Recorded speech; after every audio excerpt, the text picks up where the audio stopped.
1 in 4 women and 1 in 6 men are victims of sexual abuse.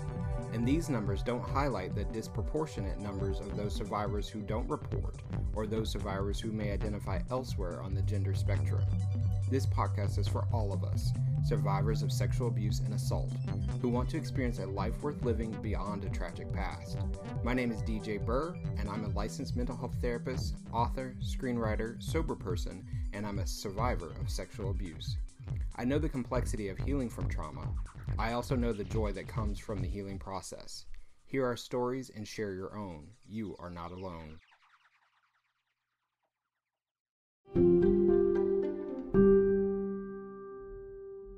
Welcome to another episode of Journey On. I'm DJ Burr, and today my guest Mykahl is here to tell us about his survivor story. Good morning, Mykahl. How are you? Hey, not too bad, DJ. And you? I'm doing well this morning. Can you tell our audience about you? Yeah. Okay. So as DJ said, my name is Mykahl, and I am 41 years old, like going to be 42 in April. I'm from Bloomington, Indiana, where IU University is. I guess I could go ahead and kind of give a bit of a description of who I am in general. I'm just kind of your average 9-to-5 guy, except for in my case, I'm third shift. I'm a custodian, right? You know, not the most glamorous job, but it does pay the bills and it's stable, and I have good benefits. Do you want me to go ahead and kind of start in my youth in terms of my story? Help us understand, like, where you came from, like, when did this happen? When did the abuse start for you? And kind of like a makeup of your family. I think that's important for us to get a picture of kind of what were the circumstances surrounding your life. Okay. All right. So I guess I'll kind of start with the description of my family, and then like you said, and then I'll go from that point on, just because for the sake of me explaining it, it'll be a little bit easier that way. So I had when it comes to parents, I know that everyone's parents, everyone has a different experience with their parents. So I know that there's the whole, there's what you sort of idealistically see as a child, and then there's sort of what life gives you, right? So for all intents and purposes, we were a sort of like lower middle class family. My mom, Robin, had some issues dealing with substance abuse and also some mental issues. The first time I ever met my mom, that I remember knowing my mom, was whenever I was age 5.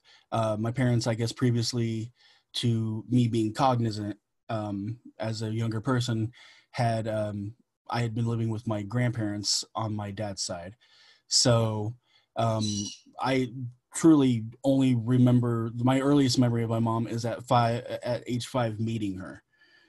Sort of, this sort of open arm, I love you, I've missed you. And I'm looking at her like this is a strange lady.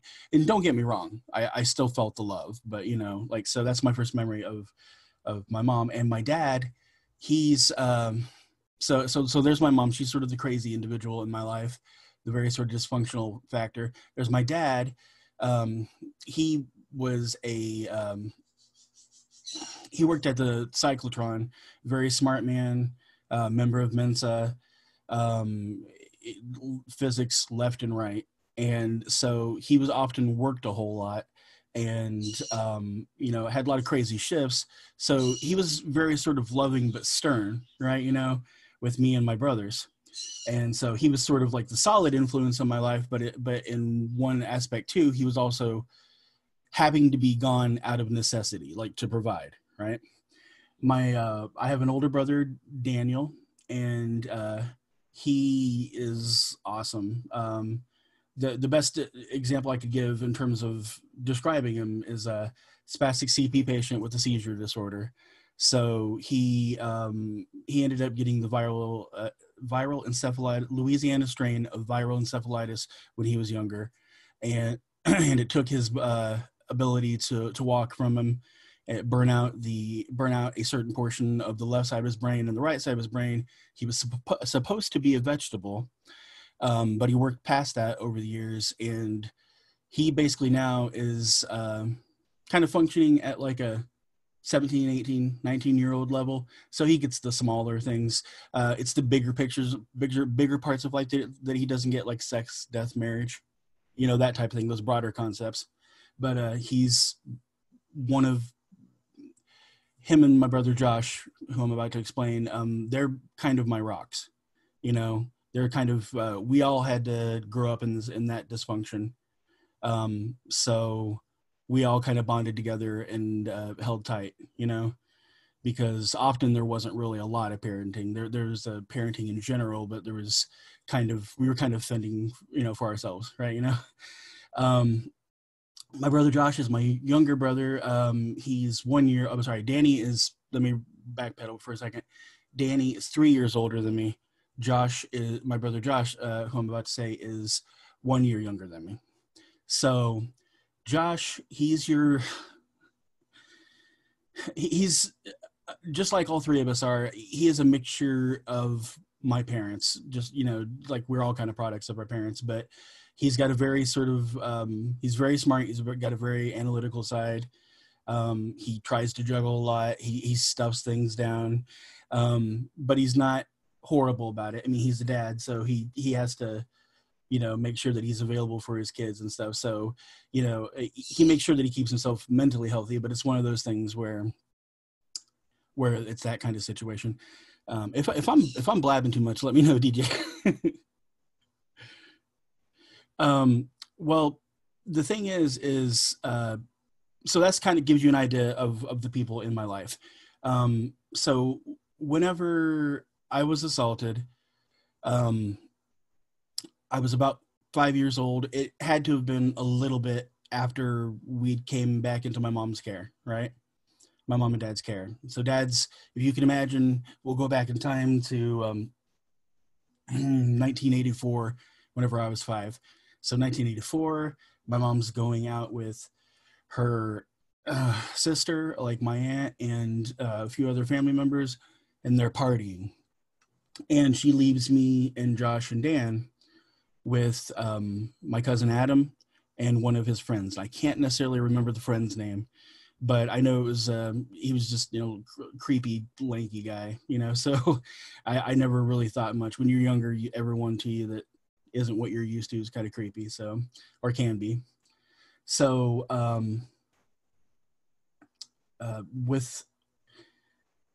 she leaves us with them. I know that my brother Daniel never got abused in any of this, and I think I can kind of understand why, because it would have been more noticeable, and they could have, definitely drawn attention to themselves and gotten themselves in trouble.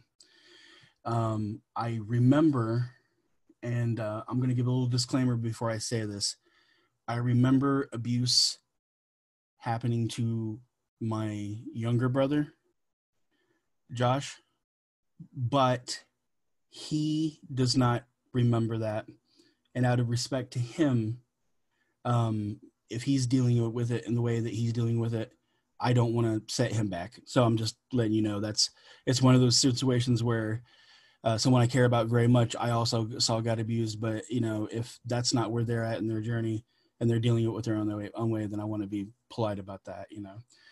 I remember being sort of baited into getting in trouble. Is kind of how his modus operandi would go. I would be baited to getting into trouble. I'd be pulled into another room, and then he would sort of talk coarsely to me. And the handful of times from age 5 to 7, I would be orally and anally abused. And I can remember a lot of the things that you'll hear people say about sort of dealing with the pain and going to another place. And that's kind of where the best way I can describe of the abuse. I don't remember much after 7 because he wasn't really in our lives and everything then. I can remember trying to tell my mom a handful of times from age 5 to 7 when the abuse was going on. that it was, but she was, just too busy being wild. And so, now, if you don't mind me pointing out, there were some signs that had my mom been more aware could have pointed her to the fact that I was abused. You don't mind me sharing that with you, do you, DJ? Of course not. Okay. I'm looking at this through a different lens because I'm older now, so I can be a little more calm explaining it. But I at a very young age, I went through coprophagia, which I've later learned is sometimes a response to what happens to you. I went through that, and that dismayed my dad. He thought I was just a weird kid, which I don't blame him for. I mean, if your kid was eating stuff like that and stuff, then you would probably, for our listeners, do you want to go ahead and explain what coprophagia is? Or do you want me to explain it, or? I want you to explain what you feel comfortable explaining about it. Okay. I'm not embarrassed or anything because it was just a mechanism. Let's put if you're a listener, put yourself in the mind of pica, but a little grosser. Like I was eating feces, and it wasn't so much of a choice to myself. It was just sort of what I was drawn to. I'm assuming it was the way that I would have dealt at that young age, maybe a form of self-punishment. I don't know. But a coping mechanism. A coping mechanism, yeah. I mean, you could pull it apart all you want to later on, but yeah, you're right. It's a coping mechanism. So there was that. I went through that and had my mom notice that, and had she been aware of that, I'm sure that would have been like a definite sign. As I got to be a teenager, I started having more nightmares, and whenever I'd have those nightmares, it was enough that my brothers would notice, and my mom just, it's one of those things where with parents, like, I don't want to be the person that says like, horrible, shitty set of parents, you guys don't know what you're doing. But when you look back at it, it's sort of like, had there been just a little bit more attention paid, then, had like my mom had thought to, and even my dad, I'm not trying to just throw shade at my mom either, but I have to kind of do it through an understanding lens, because I understand that they're just people too. They're imperfect, just like we're imperfect. So, it's, they're going about their daily lives. Unless I would have came out directly and said to my father, hey, something happened to me. I was kind of one of those kids who at an early age kind of wanted my mom's acceptance, even though she was this sort of crazy, messed up person. And she could be a wonderful person too, don't get me wrong. She wasn't totally horrible, but there was a lot of dysfunction. So had my parents been aware of like the coprophagia, the nightmares, whenever I was a teenager, I also went through a cutting phase where I would cut things into my arms. And I was a very explorative kid.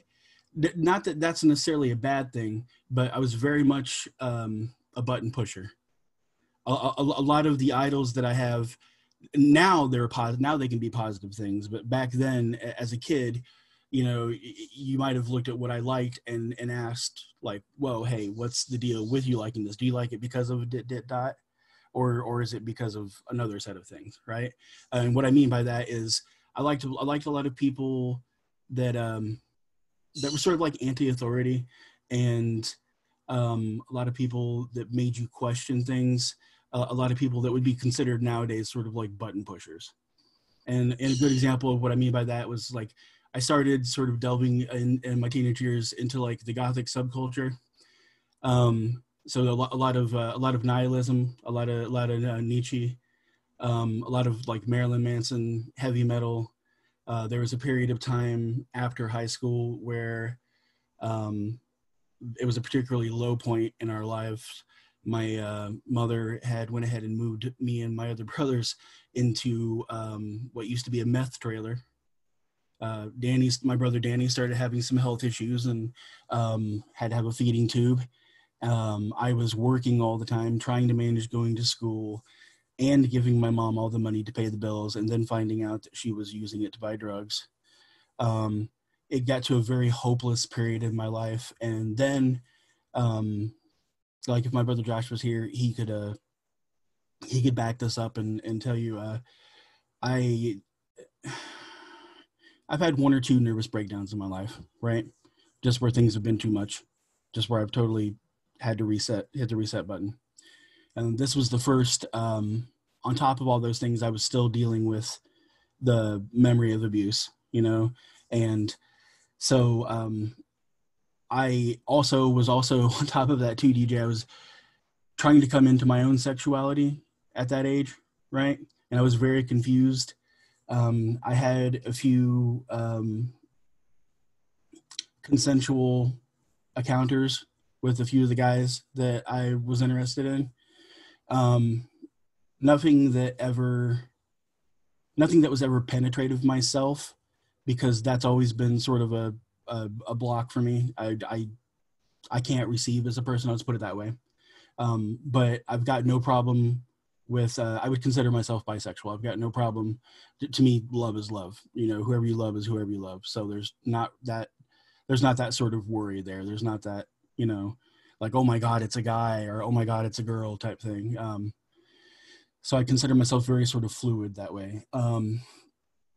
But the very sort of last thing I was going to say with, in terms of things that they could have noticed, the big thing that my mom finally noticed, and it was only because it manifested itself, was whenever I had my nervous breakdown. When I had my nervous breakdown, her and I had got into a fight, and I don't know what it was, but there was just finally something that set me off. And I guess from what my brother Josh said was that, like, I just sort of had this blank look on my face whenever we'd had our argument, and then I ended up lunging towards my mom and tried choking her out. My brother Josh had to grab my arms and sit on my arms and he said I screamed for like a good 6 hours straight. And then what a horrific, I just wanted to interrupt for a second. Yeah. That sounds like a horrific experience. It is. Like, it's as much of me being out of myself as I've ever felt. I think maybe now that I'm older, I think it might have been like a disassociative moment, I don't know. It was one of those moments where things had gotten very dark in my life. Oh, and what had contributed to that, DJ? I'm sorry. What had really pushed that, other than the acrimony in the house, other than the dysfunction and a lot of the like severe depression I was going through, was that on top of having to try to deal with all those things, I was also going online and like going to gore sites. Like I was I was trying to kill my innocence. And I'm going to be honest with you. I saw a lot of things that, luckily, thank God, luckily none of it CP or anything like that, none of it child porn or anything. But I saw so many horrible things in terms of what man can do to each other, and the sort of horrible, gross things, that I really did effectively, and I'm not trying to sound sad saying this, but I really did kind of kill a lot of my innocence during that. Not that I haven't managed to be able to have some of my innocence now through a lot of work, through a lot of reconnecting with what allows me to be emotional. But I was effectively, I was trying to kill my innocence, DJ, and that was just like, so when I had that breakdown, after I was screaming for 6 hours after lunging at my mom, sorry, it's starting to sound like a Lifetime movie, right? I ended up, it was weird, like having that break. When I came out of it, going into it, I was very nihilistic, and I kind of wanted to die. Things were getting really rough, and it was hard. And I've always, personally myself, I've always been very much of a fighter, right? But my fight was gone before that happened. And when I came out of that, I've gained what I've held on to for the longest time now. I went from having to want to die to I have a love for life. I mean, Good. I can understand. I can understand that things get crazy and things get hard, but it like when I came out of it, it sort of redoubled me and made me realize that I can. That the only thing that's gonna drag me down is me, and that if I can get past that, that I can face anything really. It's instead of wanting to die so badly, it's like I just have a desire to live. I guess that's the best way to say it without tripping over words. Yeah, it sounds to me that like you needed the treatment, right? And Yeah. you had done everything humanly possible to try to escape the pain that you had endured, Mm-hmm. and you broke. Yeah. And that's not your fault. That's just what your stopping point was, right? You Yeah. couldn't handle anything else. Yeah. I mean, the story that you've shared with us so far is a sad one, a horrific one that no one should ever have to experience. Yeah. And as you were saying earlier, there were signs, but your parents weren't available to see the signs. And Yeah. I think that's how so many people who have been abused go without treatment, because people don't see the signs. No, Either yeah. the parents or caregivers are not emotionally available, they're not physically available, or there's not financial resources, or there's some spiritual components or religious components that prevent people from seeking treatment outside of their systems. Yeah. And so children suffer, and it's heartbreaking. And what you and your brothers, Daniel and Josh, went through, just absolutely horrific. I'm glad to hear that it sounds like you got into some treatment and came out with some clarity. I'm curious how long you were in the treatment facility, and then what you did after that to continue your healing. Okay. Well, so timeline wise, I'll just, that's kind of the best way to describe it. So this leads me to after high school. I still stick around with my mother and try to, like, my parents had split by then. I still stick around with my mother, and I try to be the man in the house, I guess, effectively, right after that happens. And she's still doing a lot of what I explained about, like, I was more than happy to make a lot of the money that I made and give it to her if I thought that it was going to help the household. I would keep just a small amount for myself, right? But then I would find out all that money that I gave to her was getting blown. And so then here I am on top of that, DJ. I'm getting calls from bill collectors. I'm not old enough to be paying the bills. Oh, I'm wow. getting calls from bill collectors. I'm trying to deal with that stress on top of things. So from age, by then it would have been, God, I would have been like 18 or so. From age 18 up until 35, a lot of different things happened in my life, and I can give you sort of a very short timeline of the things that had happened. But from 18 to 35, I didn't really have any availability in terms of, or any availability that I knew of, or financial ability to get help counseling wise. So that way I can discuss more things with you. I'm just going to go ahead and give you the quick timeline, if you don't mind, real quick. Yeah, sure. So in high school, in the midst of all this crazy stuff, even during my breakdown, I ended up meeting my wife. I'm not going to say her first name out of respect to her privacy, but she had a lot of the same common experiences that I had. She was a survivor of sexual abuse. When I knew her in high school, she had been brutally raped. So her and I had an understanding of sort of going through a lot of crazy things, right? She had a father who owned a trucking business, who ended up dying of cancer, a mother who tried her best. And so we kind of had a kinship. We understood that life could get crazy.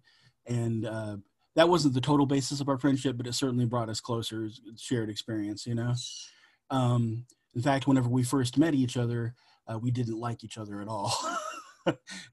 I ran into her in the hallway and called her a rich bitch because she still had the remnants of living well, right? And she called me a dirt. And well, now like almost 20 years later, we're married. So if that tells you anything.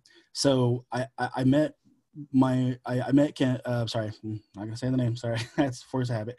I met my wife, and over the years leading up to 35, we had a storied relationship. Nothing bad, just like we were together for a while and then we broke up because we both realized that we had to grow up. No cheating or anything. We just both had to grow up. She had some of her adult decisions she had to make, and I had mine. And we reconnected after our breakup. And then we were dead set against wanting to be married because she'd had in the time that we had broken up, she had a failed marriage that was abusive. I was enjoying being a bachelor. And but we ended up connecting, and we got back together. And not to speed it along too much, but other than a few, luckily I can say there's been more happy moments than there's been sad moments in our relationship, in our marriage.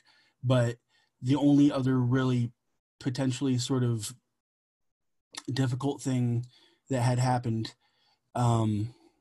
which I think my abuse exacerbated, just because I'll kind of, hopefully you'll get where I'm coming from when I say this, was that her and I had suffered a handful of miscarriages.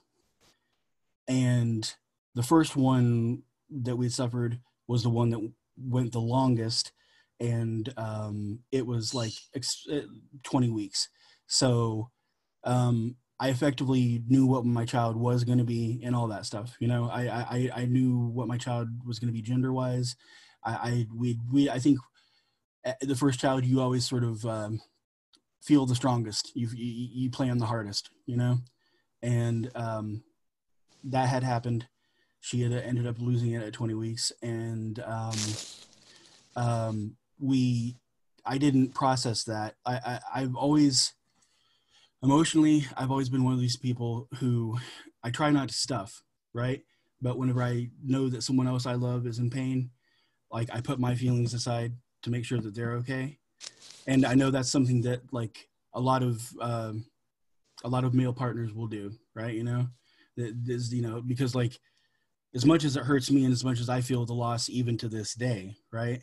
In some ways, it's going to hit her harder because it was actually in her body. It was part of her, So it took me 3 months to grieve the loss of our child.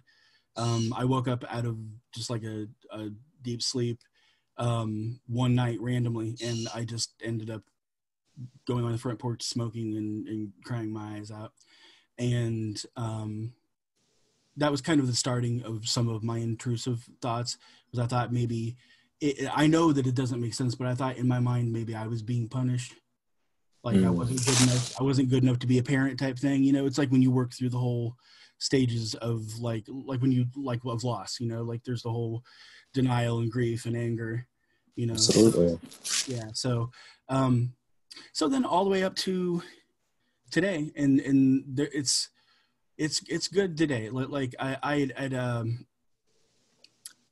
getting towards what you'd asked. I know I'm a bit long-winded, but I just want to give you as much as I can of my story. So fast forward, by then I was probably, when all that stuff happened, I was probably 26 or so, right? I'm 41 now, so by the time that I'd gotten my counseling, I was 35. Right, I was working out where I work at IU, and as an appointed custodian. Not the most glamorous job, but it pays the bills and the benefits are good. And one of the things that was offered, that is offered to all the employees if you're appointed, is Employee Assistance Program, EAP. And yeah, so I was able to call the EAP number at my job, at my institution, and they were able to connect me with a local therapist that I was able to just sort of, tell my story like I've told you to you guys, and to get some closure with a lot of things that had happened. The therapist was able to help me do some journaling, and he gave me some metaphors that kind of helped me to deal with a lot of things I was dealing with. And I think it's really important, DJ,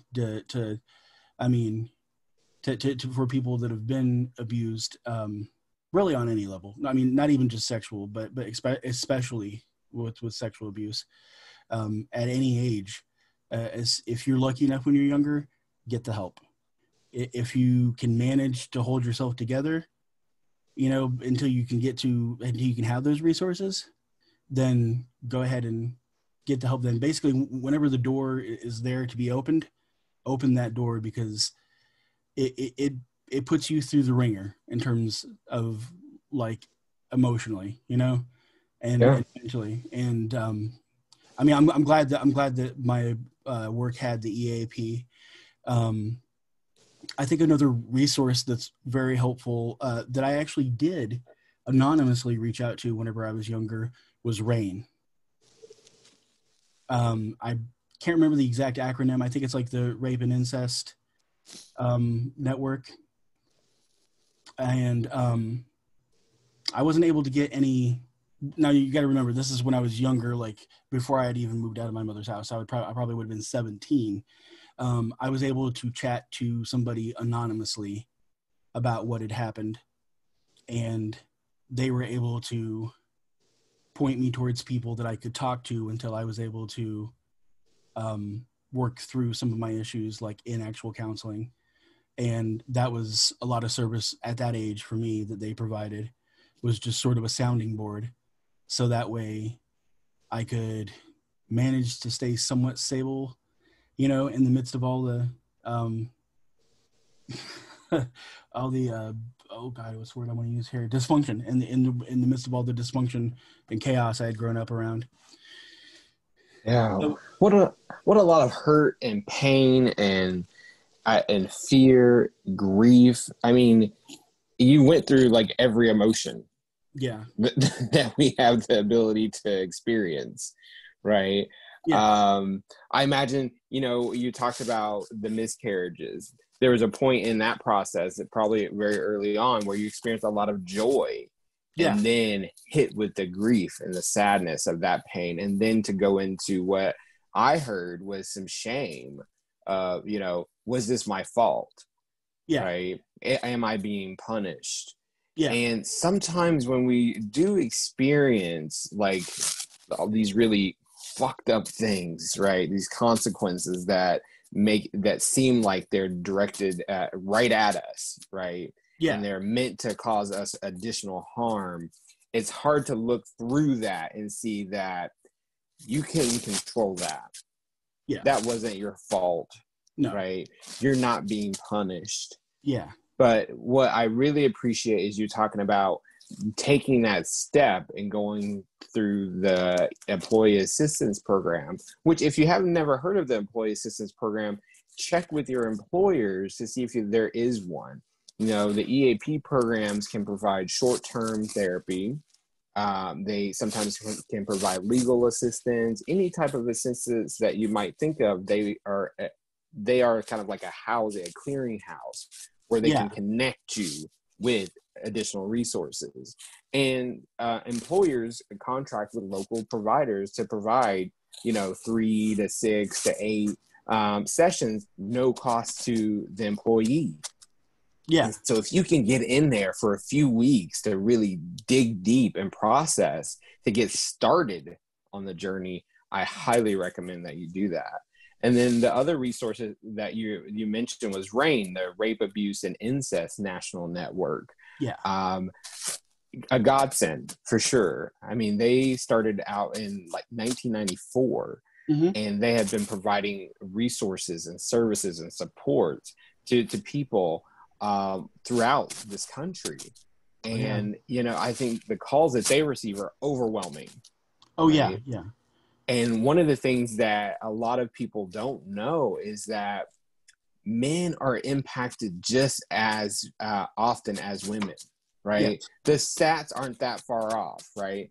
It's 1 in 6 for men, 1 in 4 for women, right? Sure.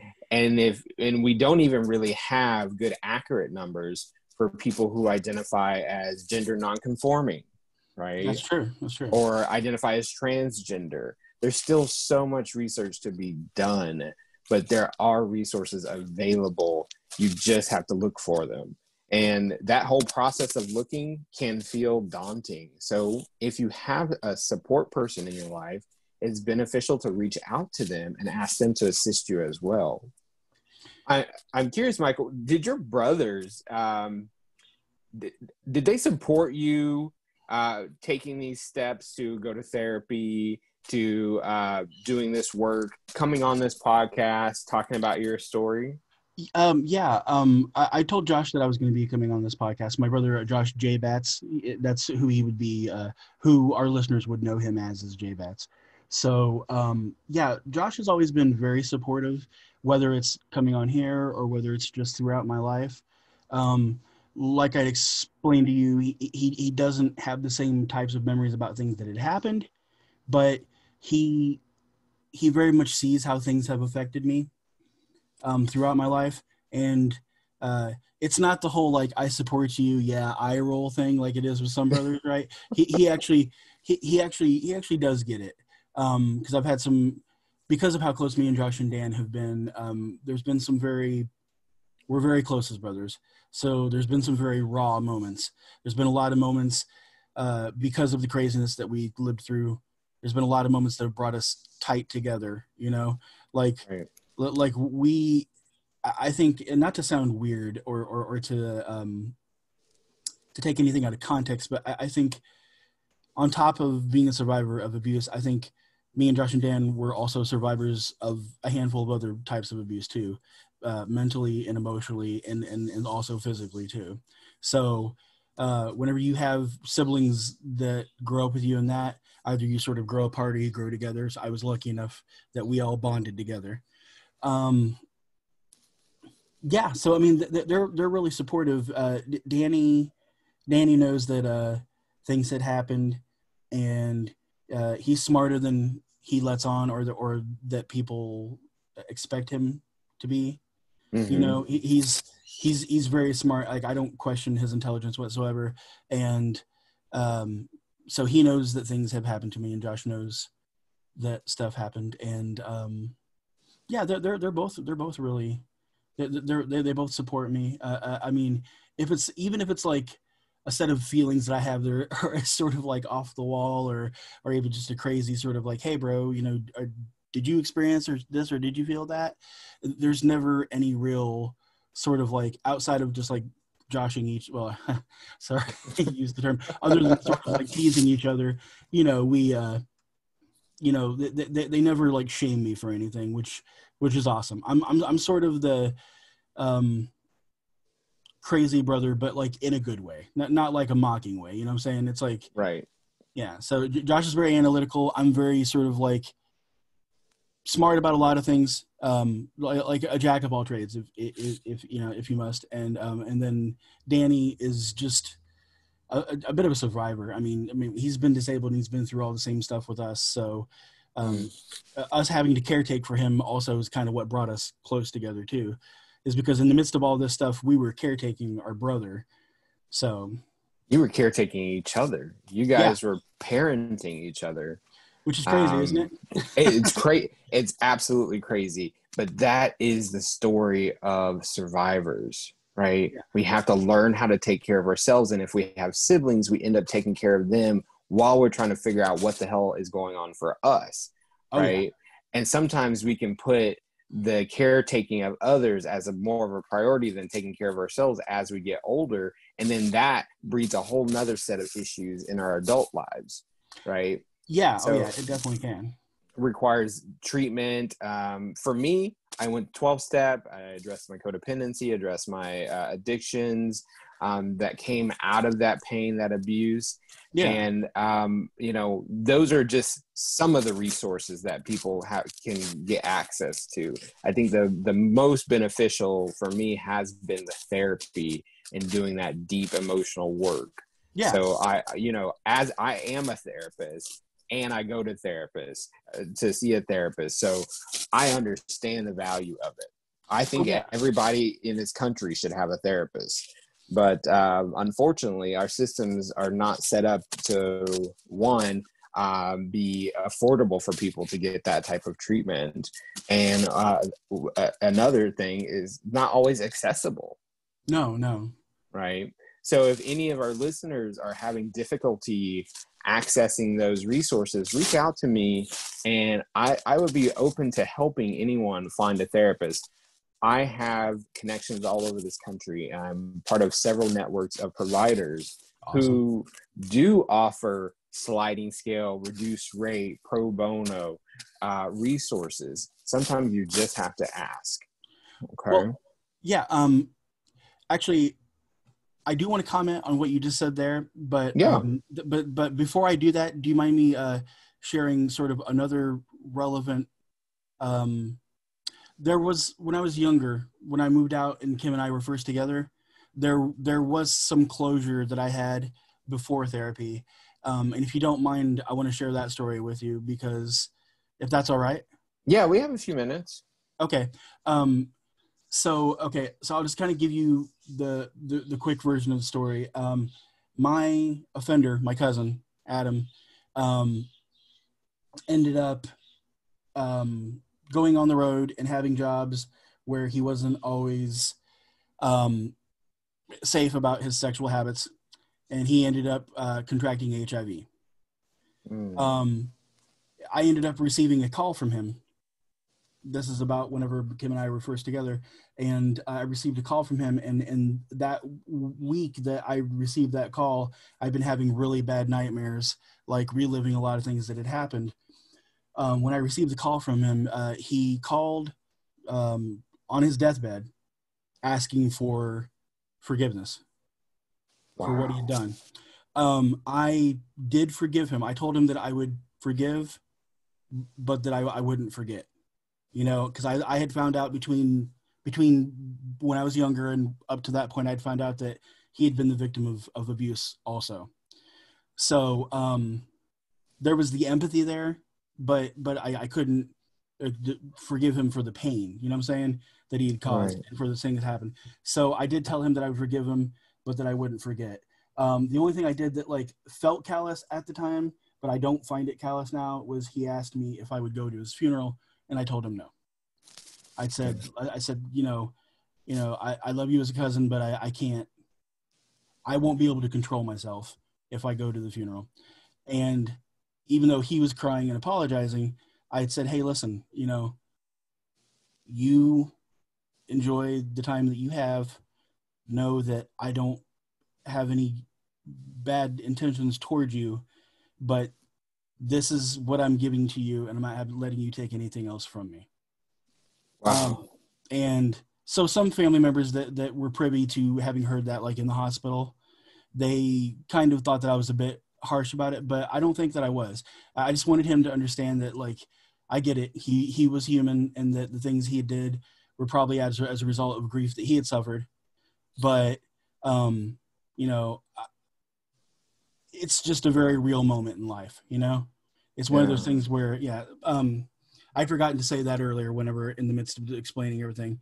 But I was, even though it's not a common thing that happens, I wouldn't think that every single person gets to have closure with their abuser. I did get to have, at that point in time in my life, a little bit of closure, you know? Right. So it was kind of easy to move on that way. You're a good man, Mykahl. Well, thanks, TJ. I do want to say that, I do want to say this to back you up with what you had said. I'm sorry. Is that to echo what you had said about not being afraid to get help. I want people to your listeners to realize that, you know, they are special as people, right? Everybody is somebody else's world. right? Okay. I mean, I'm a sarcastic guy myself, so this isn't usual for me to say say this because it sounds hokey to some people, but stepping away from the sarcasm, being real, you know, you do matter to somebody. Thank you for joining me for another episode of Journey On. I hope this story will help you on your healing journey.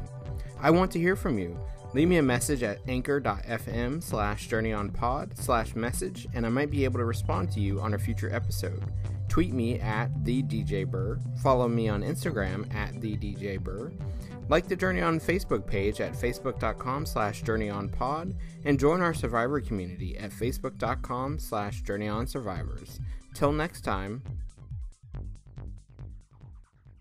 The music in this episode is by Conduit, Matthew Ortega. Learn more at www.condewit.com. That's conduit.com.